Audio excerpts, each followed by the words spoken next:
If you get this error message in hell let loose which says a network error has occurred, please try again, then you don't need to worry much because this issue occurs when there is a server maintenance. So if you go to hell let loose Twitter page, as you can see, they normally announce when there are server issues. As you can see, good morning everyone, a backend services has gone down for Team 17 games, making servers inaccessible. We'll let you know as soon as we have this fixed. Apologies for the inconvenience on a weekend. So they normally announce when there are server issues, and when there are server issues, you may be getting these error messages a lot, which says a network error has occurred, please try again. So you don't need to worry much. You can try to restart your device, but in most cases, just try to wait like a few hours until the servers are restored and you can just play the game normal again.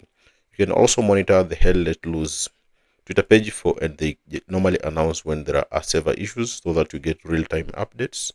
So you don't need to fix anything, just wait until the servers are restored and you'll be able to play the game again.